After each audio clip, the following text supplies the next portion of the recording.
ये 5 ज्ञानेंद्रियां हैं जो आपकी दुर्गति का कारण हैं। ये कर्मेंद्रियों के द्वारा ऐसे आचरण कराती हैं जिन्हें पापाचरण कहते हैं। एक है रसेंद्री, कितना भी इस दुष्ट को भोग दे दो ये कभी तृप्त ही नहीं होती। ये खाना है, ये पीना है, ये पाना है, बार बार। रसेंद्री ये चंचल बने। नेत्रेंद्री ये देखना है। उपासक ये नहीं समझ पा रहा कि ये इंद्रियां हमें ठग रही हैं। वो समझ रहा है इनमें सुख है, मेरे जीवन का लक्ष्य क्या है वो ये नहीं समझ पा रहा, सुख कहाँ है ये नहीं समझ पा रहा। घ्राणेन्द्री को वो सुगंध की तरफ खींच रही, श्रवणेन्द्री मनमानी बातें सुनने के लिए खींच रही, त्वगेन्द्री स्पर्श काम सुख के लिए तड़प रही। ये इंद्रियों की जो मांग है वो आपकी मांग नहीं है। आप इनमें जितनी तन्मयता करके इनकी मांग को सही मानते रहेंगे तब तक आपकी आंतरिक दुर्गति रुकने वाली नहीं। समझ लीजिए ना। ये लगता है कि वो सौभाग्यशाली है, मनमानी भोग भोग रहा है, वो अभागी है। कैसी कैसी वृत्ति उपासक के अंदर है। सुनहु उमाते लोग अभागी, हरितज होए विषय अनुरागी। हे उमा, वो बड़े अभागी हैं जिनके जीवन में हरि नाम नहीं है, हरि लीला कथा नहीं है, हरि चरणों से प्रीति नहीं है और विषयों से प्रीति है। सुनहु उमाते लोग अभागी, हरितज होए विषय अनुरागी। हरितज होए विषय अनुरागी, वो अभागी है, आप अभागी नहीं हैं। भगवत मार्ग के पथिक इस बात को समझें कि हमारी इंद्रियां जो भोगों की मांग कर रही हैं उनका मांग पूरी हो जाना बड़े भाग्य की बात है। नहीं, ये अभागी का लक्षण है। हम मांगे और ना मिले और प्रभु के मार्ग में हमारी उन्नति हो, ये भाग्यशाली का लक्षण है। ये इंद्रियों की विलासता मन के साथ कितना भी आप कर लो कभी पूरी होने वाली नहीं। जब तक आप अपने देह को स्त्री या पुरुष मानते हैं, इंद्रियों को मन को अपना मानते हैं, भोगों को सुख मानते हैं, तो आप कुछ नहीं हैं। विश्वास कीजिए, कब तक हरि गुरु तुम्हारी इन इंद्रियों को तृप्त करने के लिए मनमानी खिलौने देते रहेंगे। हर तुम्हारी सोच को काल नष्ट कर देगा। इस सोच को यदि अविनाशी बना लोगे तो तुम अविनाशी हो, तुम अविनाशी परम पद के अधिकारी हो जाओगे। बहुत सावधान।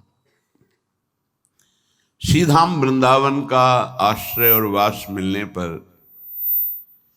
यदि आपको सौभाग्य नहीं लग रहा, भगवत मार्ग में चलने पर आपकी रुचि नहीं बन रही, आपको संसार प्रिय लग रहा है, तो आप सोच लीजिए कि आपकी दुर्दशा कितनी बड़ी है और आगे क्या होगी।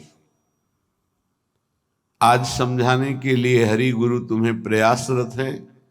जब बच्चा खिलौने के लिए हठ ही कर लेता है, नहीं मुझे चाहिए ही, तो वही पैसा खर्च करके पिता खिलौना दे देता है। लेकिन अगर खिलौनों का हठ न करता तो गोद में बैठा लेता। कब तक खेलते रहोगे इन खिलौनों से?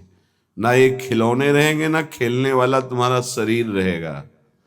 इसलिए सावधान। श्रीपाद प्रबोधानंद जी महाराज कह रहे हैं, वृंदारण्ये चर अचर दृक् पश्य श्री वृंदावनम। ये वृंदावन वासी को भजन के लिए कोई प्रयास नहीं करना पड़ता। स्वाभाविक भजन हो रहा है, पर आपकी महत्व बुद्धि नहीं है।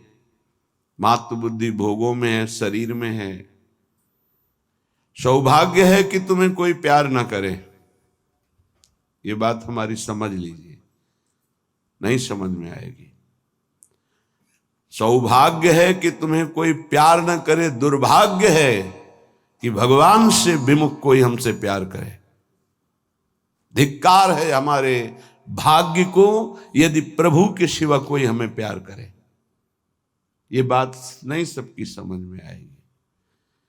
प्राकृतिक देह को मैं मानने वाला यही चाहता है कि मुझे कोई प्यार करे। कौन प्यार करे?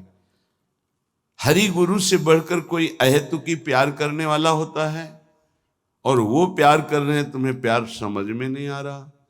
तुम्हें भोग विलासिता प्यार नजर आता है, संसार का प्यार नजर आता है, छल कपट वासना का तांडव ये तुम्हें प्यार नजर आता है। बहुत बढ़िया अवसर है, निकल चलो, नहीं भोगना पड़ेगा। आगे ऐसा अवसर आएगा जीवन में जो तुम्हें ऐसे गर्त में गिराएगा जहां से कोई निकालने वाला नहीं होगा। हृदय की बात कह रहा हूं। आज हाथ जोड़ के प्यार से, शासन से, हर तरह से आपको भगवान प्रेरित करके निकाल रहे हैं। इस दलदल से निकल चलो। आपको अगर दलदल ही प्रिय है प्रपंच का, तो देख लेना, एक समय आएगा कोई समझाने वाला नहीं होगा और तुम्हारी समझ नहीं होगी और तुम्हारा जीवन बहुत दूर प्रभु से होगा। विश्वास करो हमारी बात को। अभी अवसर है, निकल चलो। अभी तुम्हें हरि गुरु की बातें अच्छी नहीं लगती, अभी तुम्हें हरि गुरु का प्यार नहीं समझ में आ रहा, तुम्हें ऐसा लगता है कोई हमारे शरीर का प्यार करे तो वो हमारा प्यारा, इंद्रियों का दुलार करे सो हमारा प्यारा, हमारे मन के अनुकूल चलने वाला मिले, तो सच्ची मानिए सारी बातें हरि से पूर्ण होती है। अगर कोई तुम्हें प्यार करता है, हाँ, तो नाटक करता है प्यार का, वो तुम्हारा शोषण करना चाहता है इसलिए प्यार करता है। कौन ऐसा हृदय वाला है जो अपने को न्यौछावर करके तुम्हें प्यार करे? वो केवल हरि, और हरि गुणगान में मस्त भगवत अनुरागी, दूसरा नहीं। तुम तुम्हार सेवक असुरारी, स्वार्थ रहित जग जुग उपकारी। ये समझ में नहीं आता। प्यार का मतलब समझा जाता है वासनाओं का खेल हो तो प्यार, मनोरंजन हो तो प्यार, हरे मन का भंजन करके, वासना का नाश करके उपासना में प्रतिष्ठित हो जाना, इसे प्यार कहते हैं। जो अविनाशी प्रकृति से भोग कर सुखी होना चाहता है, कभी नहीं हो सकता है। शब्द याद कर लो। खाते खाते दांत टूट जाएंगे, देखते देखते आंख फूट जाएगी, शरीर नष्ट हो जाएगा, पर वासनाएं ज्यों की त्यों रहेंगी और बढ़ती चली जाएंगी। ये जो जलन होती है, यही भस्म करती वासनाओं को। सच्चे उपासना के मार्ग में चलने वाले जलन की परवाह नहीं करते, कष्ट की परवाह नहीं करते, वही उस परम पद के अधिकारी होते हैं। कल एक ने प्रश्न किया कि ऐसा कोई मार्ग बताइए जिसमें कोई कष्ट न हो, भगवत प्राप्ति हो जाए। घर बैठ जाओ। ऐसा सृष्टि में लौकिक मार्ग नहीं है तो अलौकिक मार्ग की क्या बात। अगर आपको 500 रुपये चाहिए तो लेबरी करनी पड़ेगी, 8 घंटे मजदूर बनना पड़ेगा और ठेकेदार की बातें सुननी पड़ेगी। कोई भी कार्य करो आप, क्या सहज है, क्या सुखपूर्वक है, लेकिन आप लक्ष्य जब धन रखते हैं तो बड़े से बड़े कष्ट और कटु वचन को सहते हैं। आप जब दुख से निकलने के लिए लक्ष्य बना लिया भगवत प्राप्ति, तो फिर ये मनोरंजन कैसा, यही समझ में नहीं आता। एक आदमी प्यासा होता है, पानी पिला दे, कभी अगर वो दोबारा दिखाई देता है तो नेत्र नम हो जाते हैं कि एक दिन की प्यास इसने बुझाई थी। जन्म जन्म की प्यास बुझाने के लिए नाम मिला, मंत्र मिला, उपासना मिली, उसका कोई महत्व नहीं। ये तुम्हें प्यार नहीं नजर आ रहा। जो कभी संभाषण नहीं करते थे, देखते नहीं थे, वे तुम्हें अंतर और बाहर दोनों से देख रहे, तुमसे संभाषण कर रहे हैं, ये तुम्हें प्यार नहीं समझ में आ रहा। हमारी तो यही समझ में नहीं आ रहा कि उपासक का लक्ष्य क्या है। अगर लक्ष्य नहीं है तो तुम्हें कोई भी बदल नहीं सकता, और लक्ष्य है तो तुम्हें कोई बदल नहीं सकता। दोनों बातें समझ लो। लक्ष्य नहीं है तो तुम्हें परमार्थी कोई नहीं बना सकता, और लक्ष्य है तो तुमको कोई स्वार्थी नहीं बना सकता। चाहे जितना कुसंग हो जाए, तुम्हारा परिवर्तन नहीं हो सकता, क्योंकि तुम्हारा लक्ष्य है हरि गुरु को प्राप्त करना।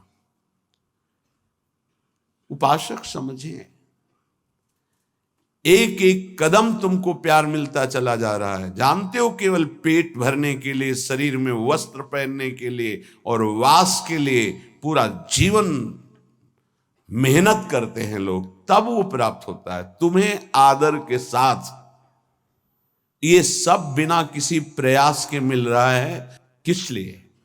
तुम भगवान के हो, प्रियालाल के हो। इस बात की तुम्हें इज्जत रखनी है कि तुम प्रभु के दास हो, उसी की सब सुविधा है। अगर दासत्व विषयों का रखोगे तो छल कर रहे हो हमारे प्रभु के साथ। ये छल तुम्हारे हृदय को ताप पहुंचा देगा, ऐसा ताप जो कहीं शांति नहीं मिलेगी। समझ में नहीं आता। मेरे प्रभु उतरते चले जाते हैं, झुकते चले जाते हैं आपको उठाने के लिए। आप ऐंठते चले जाते हैं कि आप कुछ हैं, भोगना पड़ेगा आपको आगे।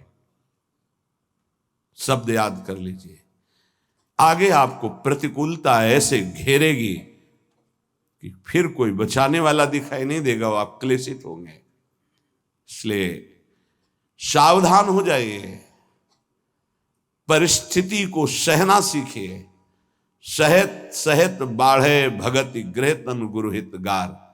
जो सहनशील वही महात्मा होता है, जो सहनशील है वही प्रेम रस का अधिकारी बनता है, जो सहनशील है वही प्रियाजू का कृपा पात्र बनता है।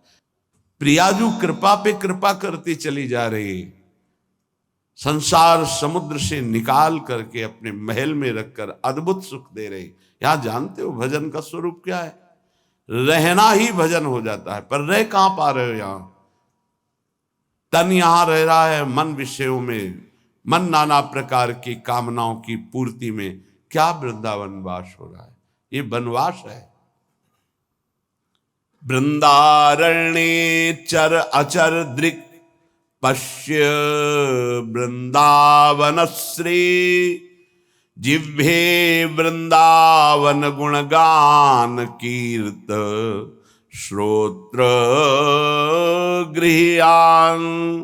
वृंदाटव्या भज परिमल घ्राण गात्र त्वमस्मिन्। वृंदारण्ये लुठत पुलकितम कृष्णो केलिस्थलीषु। यह है भजन वृंदावन का। बोले नेत्रों से तुम यहां वृंदावन वासी जो खगमृग पशु पंछी मनुष्य हैं, इनको भाव से देखो। ये सब भजनानंदी महापुरुष हैं। ये भजन के प्रताप से यहां कोई सूकर बना हुआ है, कोई कुकर बना हुआ है, कोई पशु पक्षी बना हुआ है, कोई मनुष्य बना, कोई लता, कोई वृक्ष। ये जहां जो कुछ दिखाई दे रहा है, चर अचर दृक् पश्य वृंदावन श्री। ये वृंदावन की अद्भुत श्री वैभव शोभा भगवत स्वरूप है। यहाँ के कुत्ते का भी दर्शन कर रहे हो तो एक बहुत बड़े महात्मा का दर्शन करने से जो फल मिलता है वो मिलेगा, ध्यान रखना। हरिराम व्यास जी आचार्य हैं रस के, वो कह रहे हैं हो मन वृंदावन को श्वान। श्वान माने कुत्ता। यहाँ का कुत्ता कोई साधारण श्वान नहीं है, वो कोई परमहंस महापुरुष है जो प्रियाजू की स्केली कुंज में श्वान रूप धारण किए हुए रज का सेवन कर रहा है। आप क्या समझते हैं? मनुष्य शरीर से भी महान सौभाग्यशाली वो है। क्यों? तुम तो गद्दे पे सोते होगे, वो रज पे सोता है। तुम रज के बने हुए पात्र में विरक्त होकर पाते हो कि नहीं, श्री भगवान जाने। लेकिन उसको भोजन ही रज में मिलता है और रजयुक्त भोजन पाता है। उच्छिष्ट संतों का मिलता है तुम्हें कि नहीं, लेकिन उसको जरूर मिलता है, क्योंकि प्राय उच्छिष्ट ही डालते हैं। संतों का भंडारा हुआ, दोना पत्तल बाहर फेंक दिए गए, एक एक पत्तल को चाट चाट कर साफ संतों की जूठन पा रहा है। कौन है? महाभागवत है वो। यहां के चर अचर को भाव से देखने की कोशिश कीजिए। पशु पक्षी लता वृक्ष मनुष्य, ये सब भगवत स्वरूप है। भजन हो रहा है यहाँ का, आप अगर भाव से दर्शन कर रहे हैं, भजन हो रहा है। अगर भाव का अभाव है तो आपको गलत दर्शन होने लगेगा। ईर्ष्या द्वेष वाली बातें, दोष गुण वाली बातें, माया जनित बातें आपको दिखाई देने लगेंगी। ऐसा यहाँ का भजनानंदी उपासक नहीं देखता, वो भाव से देखता है। खग मृग पशु पंछी जे या बन के चरण शरण रख ली जाए, ये सब भगवत स्वरूप है। सच्ची मानिए, सब भगवत स्वरूप है। ऐसे वृंदावन में रहो, अपने नेत्रों से जो भी देख रहे हो ये सब बड़े बड़े भजन करने वाले महापुरुष हैं। न जाने कौन सा भजन किस जन्म में बना कि वो इस धाम में आकर के नाली के कीड़ा पशु पक्षी इन रूपों में विराजमान है। श्रीपाद प्रबोधानंद जी कह रहे हैं, बाहर मुझे चतुर्मुख परम वेदों का ज्ञाता ब्रह्मा पद ऐश्वर्य पद नहीं चाहिए, लेकिन वृंदावन में नाली का कीड़ा बना दो मुझे।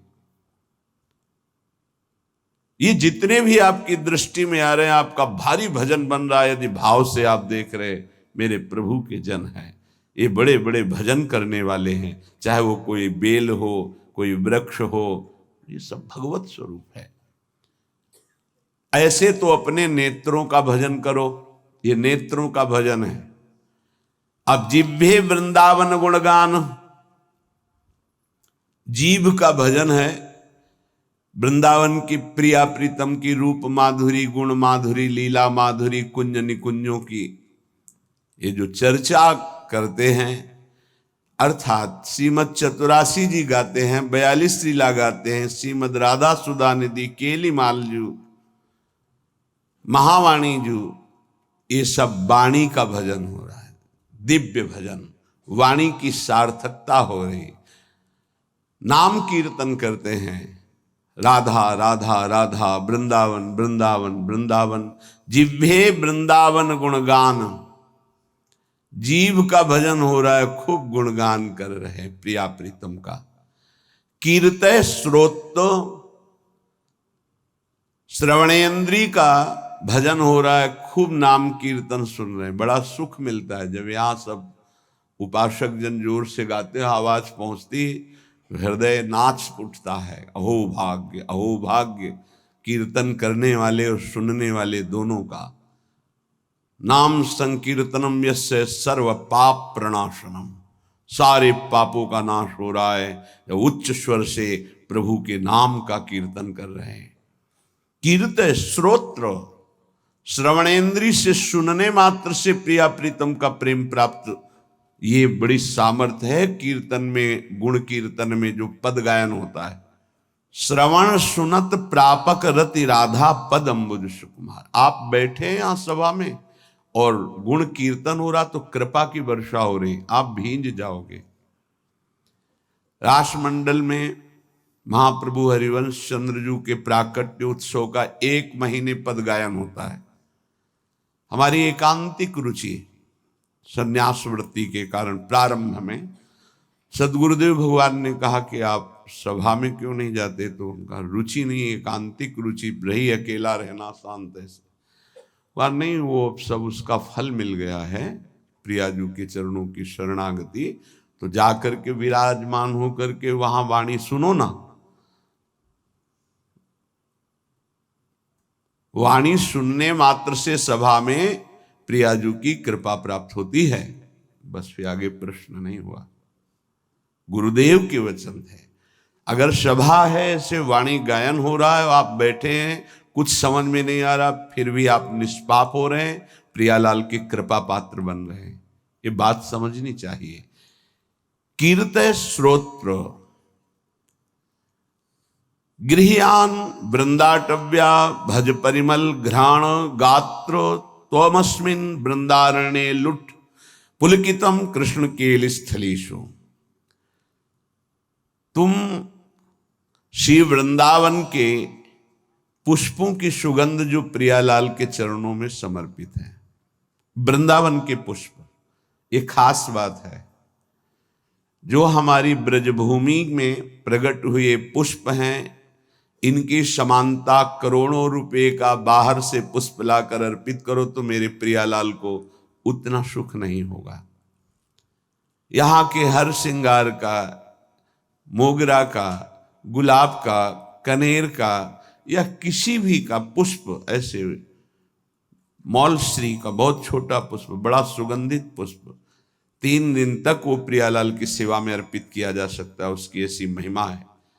उसकी माला बना के या 4 पुष्प रख दिए, फिर वो जो घ्राणेन्द्रिय में प्रसादी सूंघा जाता है, जो प्रियालाल के श्रीअंग में इत्र अर्पित किया वो प्रसादी जो घ्राणेन्द्रिय में, श्री तुलसी जो चरणों में अर्पित की गई वो घ्राणेन्द्रिय में, हृदय में जाके प्रेम लक्षणा भक्ति प्रकट करती है। गृहियान वृंदावन भज परिमल घ्राण। वृंदावन, वृंदावन की सुगंधित वस्तुएं बड़ी अनन्यता प्रिया प्रीतम के प्रेम में होती है। पूज्य श्री पंडित रामकृष्ण बाबा जी महाराज बड़े सिद्ध महापुरुष हुए। जैसे आप बाहर से आए हैं और फल अर्पित करें, बाबा स्वीकार नहीं करेंगे। तो उनके पास कोई भी वस्तु लाने के लिए ब्रजवासी का सहयोग होता था। किसी ब्रजवासी को दिया, वो ब्रजवासी जब जाके देगा बाबा स्वीकार कर लेंगे। कोई भी वस्तु है ब्रजवासी के हाथ से, दंडोत बाबा ये रख दो, हम अमुक जगह से आए बाबा ये भेंट नहीं, हटाइए। ब्रजवासी अगर प्रेम से कुछ भी तो वो स्वीकार करते। एक बहुत धनी मानी आए बाबा की सेवा करनी, बोले बात भी नहीं करना जाके। बहुत वो दैन्य हुए तो बोले अगर सेवा करनी है तो जो अनुगामी शिष्य जन थे उन्होंने कहा कि इन घरों में ब्रजवासियों के बाबा माधुकरी लेने आते हैं, इन घरों में सेवा कर दो, वो बाबा को जब देंगे तो वो स्वीकार कर लेंगे। ये थोड़ी सी वृंदावन की निष्ठा रहनी जिससे हम उस रस को प्राप्त होते हैं। गात्र तमस्मिन वृंदारण्य लुंठ। शरीर का यहां पावन होना कैसे होता है?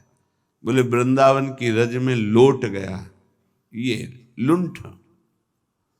तो पुलकितम कृष्ण केलिस्थलेषु, श्रृंगार रस श्री श्यामा श्याम की इस केली भूमि में जो लोट गया, 84 के चक्र से मुक्त हो गया।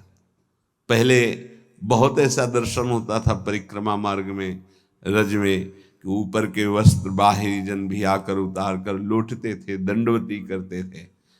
ये दुर्भाग्य है कि सुविधा हो गई इस रोड की, दुर्भाग्य है। नहीं, जो रज में परिक्रमा करने में, दर्शन में, लौटने में सुख था वो इस रोड से थोड़ी है। पर कलयुग भगवान की लीला ऐसी है कि इतना आधुनिकता बढ़ती जा रही है कि रज रानी को प्राप्त करना दुर्लभ हो गया। अगर रज रानी ले तो वृंदावन की परिक्रमा में कहां से ले? परिक्रमा तो रोड में अब हो रही है, और रोड में रज रानी कहां मिलेंगे? वृंदावन का जो शुद्ध भजन है वो इस रज की अनन्यता से जागृत होता है, वो बुद्धि से नहीं जागृत होता। जो रजोपसेवी जन है उनके हृदय में जुगल जोरी का भाव जागृत होता है। महोज्वल रसोन्मद प्रणय सिंधु निस्यंदनी, महामधुर राधिका रमण खेलना नंदिनी, रसेन समधिष्ठिता भुवन वंद्य वृंदया, चकास्तु हृदय में हरे परम धाम वृंदाटवी। उन्माद रस प्रकट करने वाली ये भूमि वृंदावन है। जो ऐसे यहां रहता है एक एक इंद्री को प्रियालाल में लगा के, महोज्वल रसोन्मद प्रणय सिंधु निस्यंदिनी, महाउज्ज्वल परम निष्काम प्रेम रस का प्रादुर्भाव होता है जो उन्माद प्रकट कर देता है। श्री किशोरी जी के सहित रमण जी महाराज अर्थात राधा रमण जी महाराज अपनी विविध प्रेममयी क्रीड़ाओं के द्वारा उसके हृदय को अद्भुत आनंद प्रदान करते हैं, जो ऐसी रहनी से रहता है त्रिभुवन वंदनीय हो जाता है। जो वृंदावन वासी है, ध्यान दीजिए, त्रिभुवन वंदनीय हो जाता है। कहते हैं कि आप नाम जप करो तो आपकी जिह्वा का रोग ठीक हो जाएगा। हर इंद्री समय बीमार है हमारी।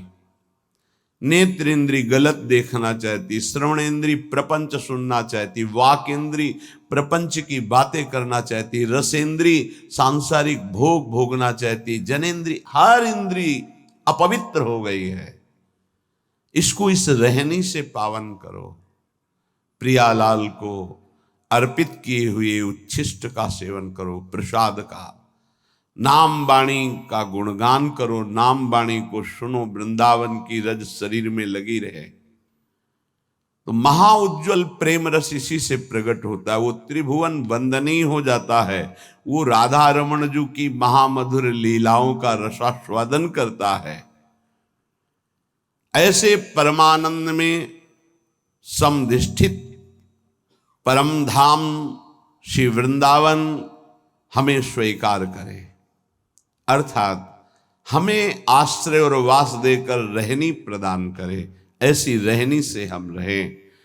जन्मनि जन्मनि वृंदावन भुवि वृंदार केंद्र वंद्यायाम अपितृण गुल्मक भावे भवतु ममासा समुल्लसाम। अब तो मेरी एक ही आकांक्षा है। श्रीपाद प्रबोधानंद जी महाराज कहते हैं, जन्मनि जन्मनि वृंदावन भुवि वृंदार केंद्र वंद्यायाम।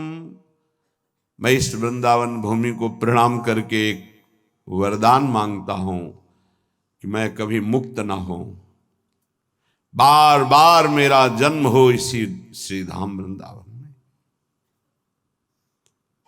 मनुष्य शरीर के लिए नहीं कहते। अपितृण गुल्मक भावे भवतु ममाशा समुल्लासम। मुझे यहां का तृण बना दिया जाए, गुल्म बना दिया जाए, वृक्ष बना दिया जाए, क्योंकि मनुष्य बनना तो बड़ी दुर्लभ बात है। मुझे बार बार वृंदावन में जन्म मिले, चाहे घास बना दिया जाए, चाहे जो भी, पर मिले वृंदावन में। क्या पाया वृंदावन से कि कह रहे हैं मुझे मुक्त नहीं होना, मुझे बार बार जन्म मिले पर वृंदावन धाम में जन्म मिले। उपासक, इस कृपा को देखो कि जो बड़े बड़े महापुरुष यहाँ की गुल्मलता औषधि वृक्ष पशु पक्षी बनना चाहते हैं, तुम्हें मानव देह में वृंदावन मिला है। क्या तुम्हें प्रियाजू की कृपा नहीं दिखाई दे रही? क्या तुम इस बात को नहीं समझ पा रहे कि तुम्हारे ऊपर कितनी कृपा है? क्या तुमको इन विषयों में आसक्त पुरुषों पर कृपा नजर आ रही कि सौभाग्यशाली है, इनके पास गाड़ी है, इनके पास भोग सामग्री है, ये सौभाग्यशाली हैं? तुम्हें ऐसा लग रहा है? जरूर तुम्हारी बुद्धि दूषित हो गई है। सौभाग्यशाली वो है जिनका संबंध प्रियालाल से है, चाहे वो गृहस्थ हो चाहे वो विरक्त हो। सौभाग्यशाली वो है जिनका लक्ष्य बन गया है भजन करना, नित्य निरंतर अपने इष्ट के चिंतन में रहना। कैसा दुर्भाग्य है कि हम अपने प्यारे को छोड़कर संसार की कोई वस्तु व्यक्ति स्थान का प्यार चाहते हैं। कैसे धिक्कार है बुद्धि को, कैसे समझाएं? अरे बहुत थोड़ा समय है, अभी तो तुम इंद्रियों के भोग विलासिता की चाह कर रहे हो। अभी भयंकर रोग कोई प्रकट होने वाला है, तुम नहीं समझते हो। फिर क्या करोगे? फिर रोग निवृत्ति के लिए रोगे। कर्म कभी डंडा लेके किसी को नहीं मारता, ध्यान रखना। कर्म घटना बनता है, कर्म परिस्थिति बनता है, कर्म भयानक रोग बनता है, कर्म बुद्धि को भ्रष्ट करता है, कर्म डिप्रेशन बनता है, कर्म नाना प्रकार की कुचिंताएं ये बनता है। आप समझो, बुरी दशा आने के पहले बुद्धि बदली जाती है, बुद्धि को भ्रष्ट किया जाता है, बुद्धि को गिराया जाता है। गुरु कृपा पात्र, हरि कृपा पात्र, और बुद्धि को छोड़ दे विषयों की तरफ, ये तो बहुत बड़ी हानि का विषय है। सावधान, इस जन्म को मत बर्बाद करो, बहुत कृपा हो गई। कुछ देखी देखा बाबा जी बन जाता है, देखी देखा है। इसका बाढ़ा जोग, छीजी काया बाढ़ा रोग, सधुवई भाषा। एक ने देखा बाबा जी को तो बड़ा सुख है, उनको क्या पता सच्चे मार्ग के पथिक को जितनी मेहनत है विश्व में कोई सी को इतनी मेहनत है ही नहीं। सच्चाई से समझ लीजिए, कम से कम 5 बजे तक तो सोते ही हैं लोग, वैसे तो 9-10 भी बज जाते हैं। तुम मेहनत करते हो, क्या मेहनत करते हो तुम?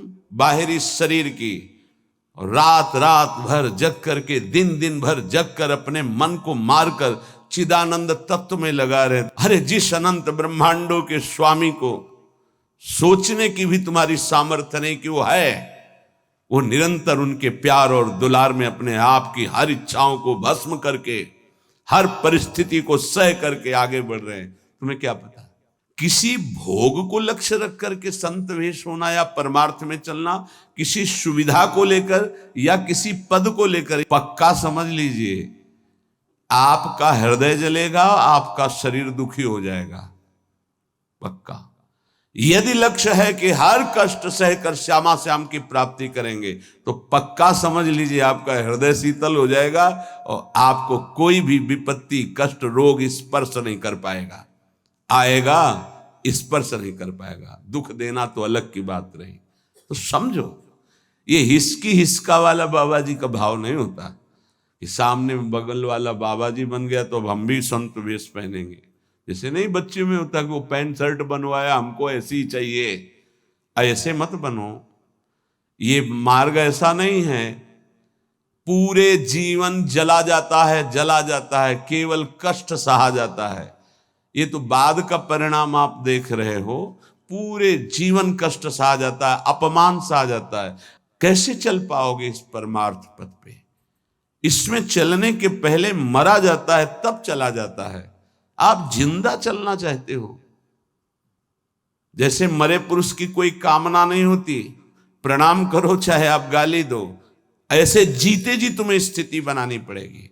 जैसे मरे पुरुष की कोई स्वाद की इच्छा नहीं होती, चाहे आप जैसा स्वादिष्ट पिंड दान करो या चाहे जैसे आप, कुछ उसकी इच्छा नहीं होती। ऐसे ही मन को मरा हुआ होना चाहिए। स्वाद अन्न की, स्वाद रस की, स्वाद इंद्रियों के भोगों की, तो ये आप जहर पा रहे हैं, ना कि भोजन। विश्वास कीजिए, ये जहर आपके अंदर जाकर इंद्रियों को और प्रबल करेगा और प्रबल करके आपको भ्रष्ट कर देगा। जहां दिव्यता प्राप्त कर ली वहां ये बहुत सावधान, बहुत सावधान।